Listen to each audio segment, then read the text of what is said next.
Hoje nós vamos falar sobre a arte do desapego, sobre quando você tá tão apegada em um acontecimento e parece que as coisas não fluem naturalmente. Sabe quando você quer tanto um emprego, você fica tão desesperada ali nele, mas parece que você não arruma nunca.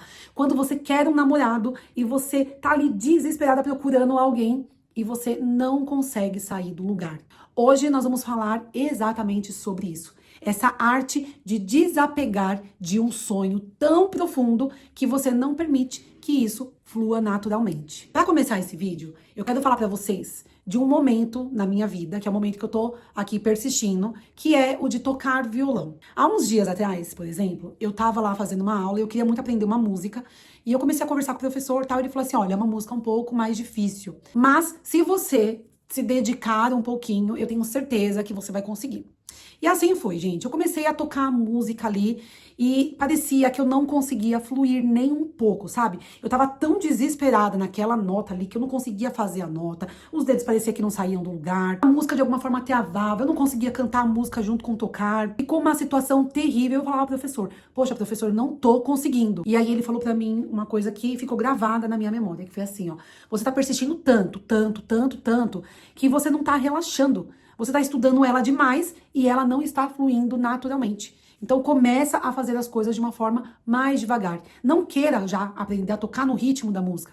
Toca ela de forma devagar, vai mudando as notas, vai fazendo aos pouquinhos, que de repente você vai ver que ela vai fluir. E, gente, foi exatamente assim. Eu comecei a parar de ficar persistindo na música de uma forma tão intensa, sabe? E comecei a relaxar. Comecei a fazer, quando eu começava a ver que aquilo começava a me deixar muito tensa, muito nervosa, eu abandonava o violão. Aí passava algumas horinhas, não sei o que, eu pegava o violão e aquela nota que tava com uma dificuldade terrível fluía naturalmente. À primeira vista, quando a gente fala sobre isso, soa como algo assim: ué, como que eu não devo persistir? Mesmo porque quando nós somos crianças, os nossos pais, eles sempre enfatizavam assim: se você não se dedicar, não vai acontecer. Então você tem que ter uma dedicação muito forte nisso. De certa forma, realmente é. Não se conquista, por exemplo, algo grandioso dormindo o dia inteiro. Casamento, por exemplo, ele não se torna algo bem sucedido se ambos não abdicar de algumas coisas. Se também não houver o real interesse em fazer isso. Ninguém adquire estudo se a pessoa não parar ali um tempinho e estudar. E também não aprende, por exemplo, a tocar o violão, como foi o exemplo aqui que eu mostrei para vocês, se não parar aquele instante e começar a dedicar em aprender as notas. Ou seja, não há sucesso sem persistência. Isso é fato. Vocês já ouviram falar, por exemplo, na lei do esforço reverso? Ele funciona mais ou menos assim. Sabe quando você tá naquele momento da sua vida, por exemplo, que você fala assim: amanhã eu preciso acordar muito cedo, então eu vou dormir. Aí você vai deitar sem sono. O que que acontece? Você começa a deitar ali e você fica naquela preocupação de que no dia seguinte você tem que acordar muito cedo. Então você quer descansar, você quer realmente, né, relaxar o seu corpo para no dia seguinte você acordar totalmente disposta. Mas quando você vai dormir, por exemplo, com esse pensamento, o que acontece, na verdade, é o oposto. Você acaba não conseguindo dormir, fica virando de um lado pro outro no colchão. Você passa por muitas vezes vendo a noite inteira passar em claro. Isso já aconteceu comigo várias vezes. Quando eu fui dormir preocupada com esse tipo de situação, que eu tinha que acordar cedo no dia seguinte, o que acontecia era não conseguir dormir. Para que você tenha bons resultados sobre isso, você tem que ter o equilíbrio entre o esforço e o relaxamento. Porque o nosso cérebro, ele tem dois modos, que é o modo focado e o modo difuso. O modo focado, ele envolve a concentração. É quando você começa a se concentrar para conseguir resolver os problemas, usando, então, os caminhos neurais. O difuso, ele é um estado de relaxamento mental. Permite o cérebro fazer conexões amplas e inesperadas. Ele começa a consolidar os conhecimentos e a levar essa informação para o subconsciente. Eu não sei se vocês já viram, uma vez eu ouvi uma história falando sobre um dos integrantes do Beatles que estava dormindo e aí durante o sono ele teve ali uma ideia sobre uma música. Ele acordou, quando ele sentou ali, ele começou a escrever a música e tocar a música no piano e aí o negócio fluiu. Você entende mais ou menos como que é? É como se você tem uma vontade de algo, você manda essa informação para o seu subconsciente e ele trabalha a favor de você conquistar isso. Mais ou menos assim também, quando você acha alguém, por exemplo, atraente, você não tem, por exemplo, como forçar essa pessoa a achar exatamente a mesma coisa de você. Você pode querer namorar com ela, mas ela pode olhar pra você e não sentir absolutamente nada. Outro exemplo também é a carência emocional. São aquelas pessoas que precisam o tempo todo da aprovação dos outros. Sabe? Aquela pessoa assim, que tudo que ela vai fazer, ela precisa que as pessoas dê alguma sugestão, dê alguma opinião, ou ache aquilo o máximo, porque se não achar dessa forma, a pessoa se sente deprimida. Tem muita gente nesse meio que ela começa a se forçar, se sentir segura.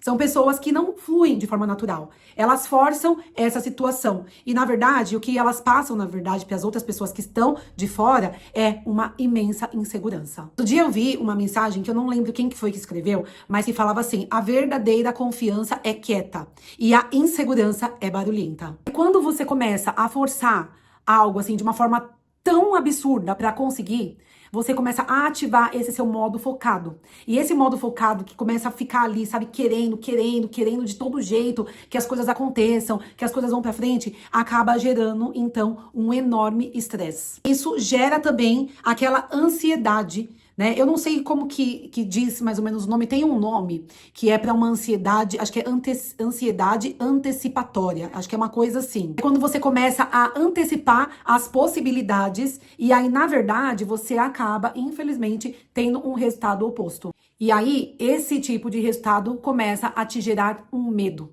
Medo de levantar novamente, medo de tentar novamente, medo de relaxar, achar, né, que você tem que toda hora tá fazendo para conseguir alcançar os seus sonhos. Já viu quando as pessoas elas ficam com aquela ansiedade catastrófica, sabe? Ela fica tentando ali adivinhar o que vai acontecer no futuro. Ela já fica com medo antes de tentar mesmo, sabe? Ela já fica achando que as coisas vai dar errado antes de começar. Quando você fica ali, né, esperando tanto por aquilo, aumenta mais as chances de dar errado. Aconteceu com você de focar, assim, por exemplo, numa grande insegurança?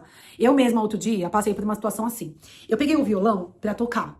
E aí eu liguei a câmera, porque eu queria mostrar para as pessoas que eu tinha aprendido a música.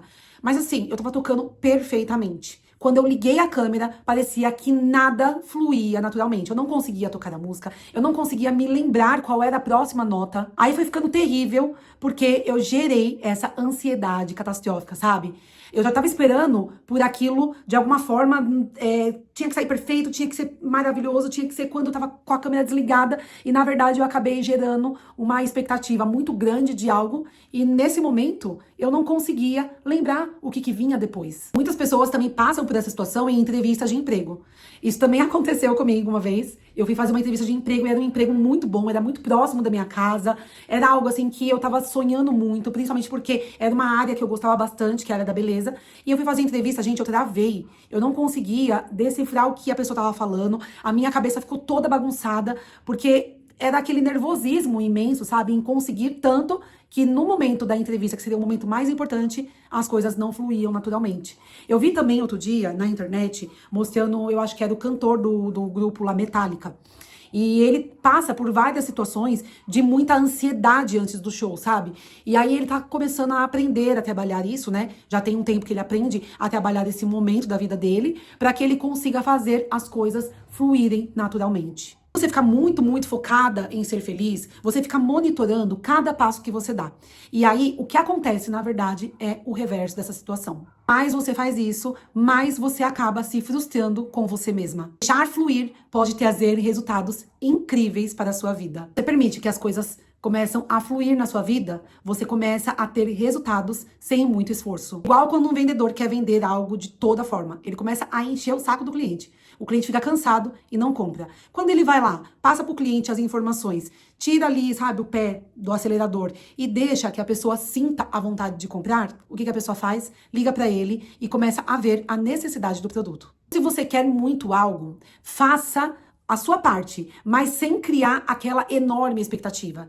Faça o que você tem para fazer, mas não fique esperando por grandes resultados. A gente faça pelo prazer. É justamente nesse momento que a sua vida vai começar a andar. Você passa a perder a consciência de si. E aí aquilo que você está fazendo e você acaba se tornando um só. E é nesse momento que te vem o prazer. E aí é quando você consegue fazer com amor, entregar aquilo com bastante carinho, com bastante amor e dedicação. Que nem um atleta, né? Ele começa a correr porque ele tem aquela vontade de mudar a vida dele, de fazer alguma coisa que gere mais saúde pra ele. E aí no começo é complicado, é doído, ele tem vontade de desistir. Só que de repente aquilo torna-se prazeroso pra ele e ele não consegue mais viver a vida dele sem fazer aquilo, sem praticar o esporte que ele tanto ama. Tem também um escritor que começa a escrever os seus livros. Ele começa uma história ali sem saber o que vai acontecer no depois. E aí, durante essa escrita, as coisas vão fluindo naturalmente, ideias novas vão surgindo na mente dele. Ele começa a colocar o coração naquela história. O médico que traz a pessoa à vida de volta, no começo ele fica muito tenso, porque ele precisa fazer algo para salvar a vida daquela pessoa. Mas a partir do momento que ele começa a entregar aquilo como uma dedicação muito grande, e ele consegue ver a pessoa respirando de volta, ele começa a fazer aquilo com uma dedicação imensa. E o que ele mais quer, na verdade, é salvar vidas. Tem alguns desafios que me deixam muito engajada, como, por exemplo, gravar vídeo aqui pra vocês. Eu sei que eu não tenho muitos inscritos no meu canal, eu sei que meu canal é pequeno, mas vocês não têm ideia do quanto eu amo sentar aqui e falar sobre o conhecimento que eu tenho adquirido durante toda a minha vida, sabe? Durante esses tempos que eu comecei a me permitir estudar mais, permitir a ler mais livros. Isso hoje, pra mim, é algo prazeroso, poder dividir com vocês histórias da minha vida, dividir esses aprendizados. Então, hoje, pra mim, eu fico muito feliz em sentar aqui e parar pra fazer um vídeo aqui pra vocês. Entenda o seguinte, você não se torna confiante brigando com os seus pensamentos negativos. Segurança e confiança é algo que vai fluir na sua vida naturalmente, então não tente forçar. É quando você consegue colher os resultados das suas competências, e também de quem você quer ser.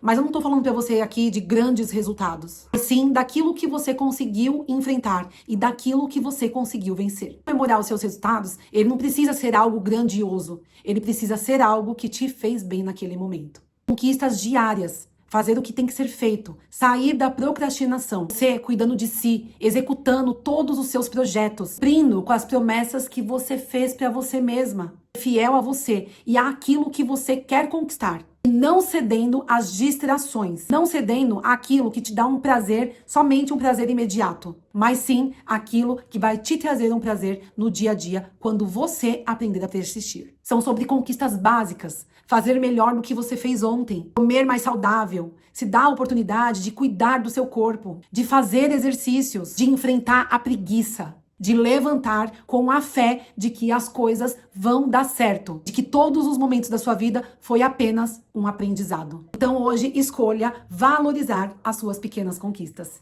E se esse vídeo fez algum sentido pra você, eu peço que você deixe aqui o seu comentário dizendo assim, ó: hoje eu vou atrás das minhas conquistas e vou sair da procrastinação. E eu peço que você curta, comente e compartilhe com aquele amigo que tá precisando de um gás pra viver melhor.